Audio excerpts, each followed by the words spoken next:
ಶಿವರಾತ್ರಿ ಜಾಗರಣೆಗೆ ಹೋಗಿದ್ದಾಗ ಮನೆಗೆ ಕಳ್ಳರು ಕನ್ನ ಹಾಕಿದ್ದಾರೆ. ಎಲ್ಲರೂ ಶಿವನ ನಾಮಸ್ಮರಣೆಯಲ್ಲಿ ಮುಳುಗಿದ್ರು. ಆ ವೇಳೆ ಹೊಂಚು ಹಾಕಿ ಕಳ್ಳರು ಮನೆಯಲ್ಲಿದ್ದಂತಹ 5 ಲಕ್ಷ ಮೌಲ್ಯದ ಚಿನ್ನಾಭರಣ, 1 ಲಕ್ಷ ನಗದನ್ನ ಕಳ್ಳತನ ಮಾಡಿದ್ದಾರೆ. ಬೆಂಗಳೂರು ಬನಶಂಕರಿ 5ನೇ ಹಂತದ ಮನೆಯಲ್ಲಿ ಆಗಿರುವಂತಹ ಕಳ್ಳತನದ ಕೃತ್ಯ ಇದು. ಜಾಗರಣೆಗಾಗಿ ನೆಂಟರ ಮನೆಗೆ ಮಂಜುನಾಥ್ ಅವರ ಕುಟುಂಬ ತೆರಳಿತ್ತು. ಮನೆಯಲ್ಲಿ ಯಾರೂ ಇಲ್ಲದನ್ನ ಗಮನಿಸಿ ಕಳ್ಳತನಕ್ಕೆ ಖದೀಮರು ಬಂದಿದ್ರು. ಸಿಸಿಟಿವಿಯಲ್ಲಿ ಅವರ ಚಲನವಲನದ ದೃಶ್ಯ ಸೆರೆಯಾಗಿದೆ. ಕಬ್ಬಿಣದ ಸಲಾಕೆಯಿಂದ ಮನೆಯ ಬಾಗಿಲನ್ನ ಮುರಿದು ಕಳ್ಳತನವನ್ನು ಎಸಗಿದ್ದಾರೆ. ಸಿಸಿಟಿವಿ ಕ್ಯಾಮೆರಾ ಇಲ್ಲ ಅಂತ ಕಳ್ಳತನಕ್ಕೆ ಖದೀಮರು ಬಂದಿದ್ದಾರೆ.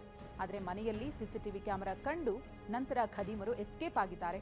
ಸ್ವಲ್ಪ ಸಮಯದ ನಂತರ ಮುಖಕ್ಕೆ ಮಾಸ್ಕ್ ಧರಿಸಿ ಬಂದ ಕಳ್ಳ. ಸಿಸಿಟಿವಿ ಕ್ಯಾಮೆರಾಗೆ ಬಟ್ಟೆ ಕಟ್ಟಿ ಕಳ್ಳತನ ಮಾಡಿರುವಂತಹ ಖದೀಮರು